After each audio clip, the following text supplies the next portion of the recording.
क्या स्टॉक खरीदा है, किस भाव पर? बस बढ़िया मैडम। मेरे पास तो ये दो कंपनी के हैं, बजाज हाउसिंग फाइनेंस और आईआरबी इंफ्रा। तो आईआरबी इंफ्रा तो टूटा था, उसके बाद लिया था, तो उसके बाद भी वो कुछ डील हुई थी 3,000 के ऊपर की। हाँ हाँ। तो उसके बाद वापस से टूटा है, तो उसके बाद ऊपर ही नहीं आ रहा है। बताइए ओके। क्या किया है। बजाज फाइनेंस आपने 144 पे लिया है, बजाज हाँ, हाउसिंग फाइनेंस। और आईआरबी इंफ्रा है।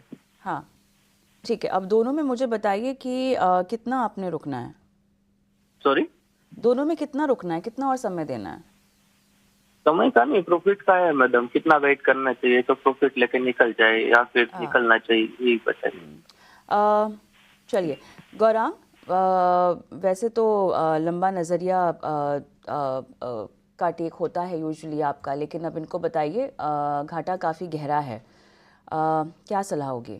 तो इमरान जी को मैं यही कहूंगा, पहले तो आईआरबी इंफ्रा और बजाज फाइनेंस, देखिए सीधे सीधे टिप्पणी नहीं करूंगा क्योंकि हमने कवरेज नहीं रखी थी आईपीओ के समय पर भी बजाज फाइनेंस के, ना ही उसके पश्चात। आईआरबी इंफ्रा पर बहुत लंबे समय कवरेज थी, लेकिन हमारे लक्ष्यांक आने के बाद हमने वो कवरेज निकाल दी है। तो पहले आते हैं बजाज फाइनेंस पर। हाल ही में आईपीओ आया। आईपीओ काफी लंबे समय के बाद बजाज ग्रुप की तरफ से एक कंपनी आई। जो मूल्यांकन थे वो काफी आकर्षक थे। कामकाज को लेकर के आईपीओ के पहले और आईपीओ के पश्चात जो भी मैनेजमेंट ने टिप्पणी करी है, वो ये दर्शाते हैं कि इनके कारोबार जो है साल दर साल 12 से 15% के आसपास की वृद्धि होगी। और अगर यही रन रेट पकड़ी तो हम एक अंदाजा लगा सकते हैं कि आने वाले 2 3 4 साल में कारोबार किस हद तक आगे बढ़ सकता है। दूसरी बात, हाउसिंग फाइनेंस कंपनीज जिसे हम एचएफसी कहते हैं कविता, अनिवार्य है ब्याज दरों में कटौती आना, क्योंकि ब्याज दरें कटौती है तो जाहिर है कि लोगों के ईएमआई कम होते हैं और हाउसिंग फाइनेंस कंपनीज की लोन बुक ग्रोथ जो है वो बढ़ती है। Housing finance companies real estate sector पर भी निर्भर है, क्योंकि रियल एस्टेट सेक्टर अच्छा करता है तो हाउसिंग फाइनेंस कंपनी भी अच्छी करेगी। उसके साथ साथ अनुमानित इस साल के अंत तक या अगले साल तक आरबीआई की तरफ से ब्याज दरों में कटौती आने की पूरी पूरी संभावना है।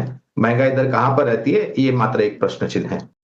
तो कंपनी अच्छी है और आने वाला भविष्य अच्छा लगता है बजाज हाउसिंग फाइनेंस का। अब आते हैं आईआरबी इंफ्रा पर। तो निर्माण कार्य से जुड़ी हुई कंपनी, खास करके road, expressways, highways, toll collection संभालती है कंपनी।